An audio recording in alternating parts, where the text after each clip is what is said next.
Здравейте, скъпи хора! Един от най-често срещаните коментари в LinkedIn, който получавам че ако на интервюто кажеш това, което искаш да кажеш, HR-ите няма да са доволни.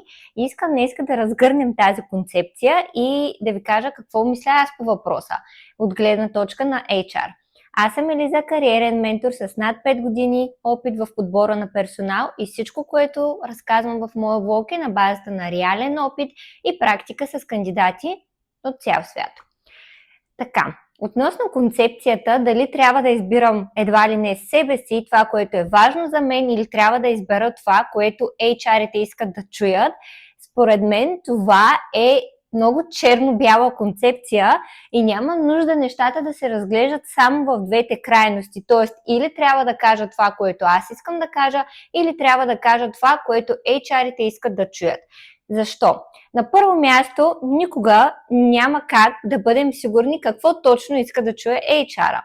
На второ място, когато слушаме ние, HR-ите, на ден 100 пъти едно и също нещо, то тогава ми е напълно ясно, че това, което казваш, изобщо не е това, което мислиш, изобщо не е това, което искаш да кажеш. И съответно така се създава едно впечатление, че едва ли не ти изобщо не си подготвен за интервюто, че само си казал някакви неща, които трябва да кажеш и така се счупва връзката между интервюиращия и интервюирания.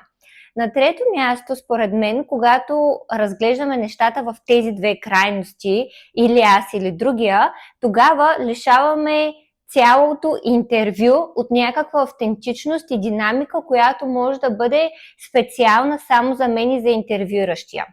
И сега ще кажете, окей, добре, ама тогава ако кажа, примерно, че идвам тук само за пари, нали, HR-ите няма да бъдат доволни. Така, има рамка, която е хубаво всички кандидати да спазват, защото от чисто психологическа гледна точка ние HR-ите знаем какви закономерности има. Ако, например, човек е мотивиран само единствено да работи за пари, на мен ми е ясно, например, че ако след 3 месеца този човек получи по-добра оферта, ще си хване раничката и ще се тръгне. И точно за това аз пък на свой ред няма да имам мотивацията и няма да имам желанието да наема този кандидат. И сега ще кажете, окей, добре, а какво тогава да кажем? Всъщност това, което на първо място смятам, че е важно всеки един кандидат да направи, е да намери защо и каква е причината да кандидатства за тази позиция, за която кандидатства.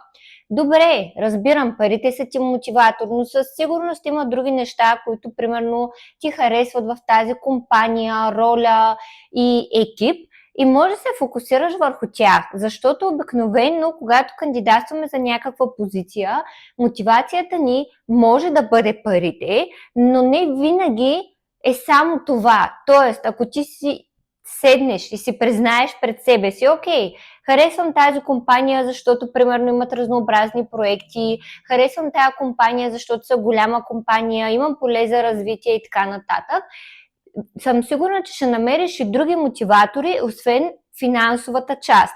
Тоест, това, което на първо място преди интервюто трябва да направиш, е да седнеш и да намериш защо искаш да кандидатстваш, каква е твоята причина, лична, поради която искаш да кандидатстваш. И след като знаеш каква е тази причината, можеш просто да изтъкнеш нея. Тоест, не е нужно тук да е или аз ще кажа нещо, което на HR-а няма да му харесва, или трябва да кажа това, което те очакват от мен. Не, ти можеш да седнеш и сам за себе си да намериш това, което теб те мотивира, това, което за теб е важно и да изтъкнеш него. И съм сигурна, че ако седнеш и направиш това съвсем по-кратко упражнение, което ти отнема не повече от 5-10 минути, ще намериш и други мотиватори, ще намериш и други причини, поради които искаш да кандидатстваш и тогава можеш да отидеш и да ги заявиш и да създадеш пространство, в което интервюиращия да ти каже дали могат тия неща те изобщо да ти отговорят, като примерно ако кажеш, че искаш развитие, дефинирай какво точно развитие искаш. Защото иначе звучи като някаква генерализация. Аз искам да се развивам. Добре, ама какво точно искаш да развиваш? People management, техническите си умения, искаш да развиваш, например, повече някакви процеси, някакви структури или какво? И задай си първо въпроса какво ме мотивира да кандидатствам на тази позиция. След това се задай въпроса какво ще спечеля аз, ако ме вземат на тази позиция. И след като си зададеш тези два въпроса, остави си малко време, за да синтезираш цялата тая информация и да извлечеш най-важното от нея. И когато направиш това, вече отиваш на интервюто и със сигурност ще имаш какво да кажеш. И това, което кажеш, то ще бъде твоята история и това, което е важно за теб. И когато споделяш нещата, които са важни за теб, те създават впечатлението у нас, интервюиращите, че ти наистина знаеш кой си, че ти наистина знаеш какво искаш и знаеш как да го постигнеш. Така че не забравяйте, че интервю процеса не е моите желания срещу желанията на компанията или HR-а, а то е какво аз искам и как да го постигна. Това е.